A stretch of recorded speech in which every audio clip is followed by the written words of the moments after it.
Hey Commodores fans, welcome into Closing the Door. Doubleheader against the Hyannis Harbor Hawks ends up with 3 points for the Falmouth Commodores and first place in the Western Division. David Korzeniowski joined alongside Danny LaRose. Danny, let's start with game one. The offense burst onto the scene, 8-0 lead, and they won 9-5. Yeah, I don't think anybody expected the offenses to be so powerful in game one. It was a noon start. Players are not used to that on the Cape. The earliest we've seen is 3 o'clock. A lot of guys were slugging it this morning. I mean, they looked like it was an 8 a.m. game. I was expecting the pitchers to be shut down, players, a day game after a night game, but they came out swinging, and that wind was howling out at McKeon Park in Hyannis. Ton of home runs from both sides. We saw 3 in 1 inning from Hyannis. It was an 8-0 lead in that 5th inning. Hyannis made it close. They made it 8-5, but the Dores did just enough. They had a lot more, situational hitting. They weren't just relying on the long ball. Yeah. We saw a couple of RBIs from Austin Langworthy, Baron Radcliffe getting in on the action with some line drive singles. So it wasn't just home runs for the Commodores, but they got their fair share. Blake Dunn with a grand slam off the scoreboard. I mean, how can you ignore that? Kevin Kendall had a home run. It was just a slugfest at McKeon Park, and luckily for the Dores, it ended with them on top. Yeah, the Commodores, when they go up 8-0, it's tough to blow that lead. Blake Dunn with a grand slam, his second home run in under a week.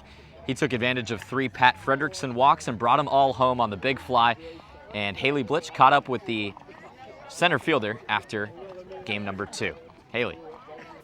Thanks, guys, and I'm here with Blake Dunn. Blake, you hit a single and a grand slam in today's first game at Hyannis. What were you feeling coming up to the plate, seeing 3 smiling faces right behind you? Kind of just trying to go up there and do, especially the grand slam. I was just trying to get one guy in.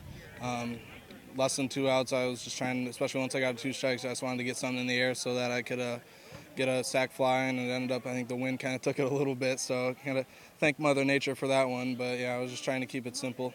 Oh yeah, you brought in all 3, so you've had some struggles as of lately, but you're always one of the first guys here, always working on something to get better. What are some things you have worked on that have helped you have games like today?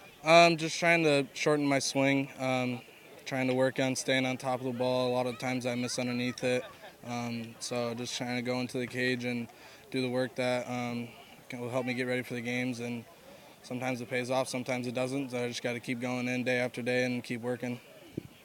Great job again today. Danny, David, back to you guys. Awesome. Thank you so much, Haylee and Blake. As now we look at game 2, a 5-5 tie.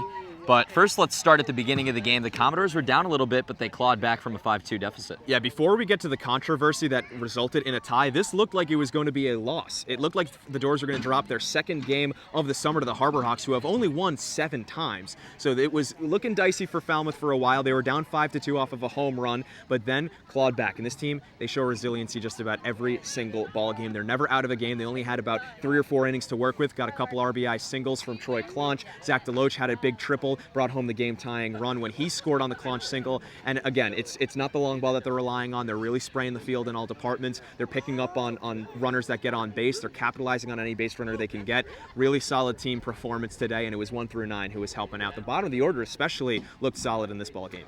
Yeah, the Commodores had the bases loaded twice in game number 2. A big 2 RBI single from Austin Maisel scored the first 2 runs of the game. And then Tim Tawa brought home 2 more runs on a 2 RBI base knock into center field. Tawa talked with Katie Florio about the resiliency of this team heading into the playoffs. Katie. Thanks, guys. And Tim came through big with that 2-run single to put Falmouth right back in the game. What did you see on that pitch? Just a hanging breaking ball. I was just trying to put the ball in play, especially with 2 outs and 2 strikes. And, good things happen when you put the ball in play. And it was fortunate there that it found a hole. Controversial calls now in back-to-back games. How frustrating has that been, especially in such a tight game tonight? It's just what summer baseball is. You grow to expect it. You see it more behind the plate with balls and strikes out in the summer leagues like this. But, people make mistakes, and they're just doing their best. So you got to understand. It's absolutely frustrating, but you just got to roll with it. And unfortunately, we couldn't pull it out tonight, but most of the time we do, so it's okay. Coach Trundy said today there's still games left to be played, fun left to be had. What are you guys most looking forward to moving forward? Just continuing to play with each other, I think. It's said a lot that we have the most fun of any team on the Cape, and we're just going to keep doing that. And that's what makes us so good, I think. I mean, we've got a lot of talent, but we also really enjoy playing together. So just looking forward to keep doing that. Thanks, Tim. Danny, David, back to you. Awesome. Thank you so much, Katie and Tim. And now we got to turn our attention to the 5th inning. The Commodores have runners on second and third base. and Steven Moretto's up with 1 out. Fly ball into center field, and we can show it on this replay. It is clearly caught. Troy Clonch tags up for what's supposed to be the game-leading run. It's overturned. There are so many moving parts to this play that just show how the call was incorrect. Third base umpires in back-to-back games robbing the Dores of potentially a win, definitely a win in this ball game, and probably another point yesterday, but it was Troy Clonch on third base, like you said, left a half a second after the catch was made. The replay showed that, but there are a couple other moving parts like I alluded to. First of all, he trots home, knowing that he's going to score because it was a deep enough fly ball. Second, the throw comes into third. Hyannis knew that they had no chance on him. Yeah. Third is that when it's a close call like that and you know you don't have the luxury of replay review, why do you make the call? It's clearly not egregious. It's clearly not obvious. How are you going to make that call, which decides the game, evidently? They would end up tying this ball game 5-5. That would have been the go-ahead run in the 5th inning. The pitching was locked down after that. It would have been a 6-5 victory for Falmouth. They would have swept the doubleheader, taken 4 points, and somehow that call is made. I mean, it's embarrassing to say the least. It was frustrating for the Falmouth Commodores. They were beside themselves when the call was made. They end up with a tie, though. They get 1 point in game number 2, 2 points in game number 1. Those 3 points are enough to lock up first place in the Western Division. We'll see what happens these next few games against Katuitt.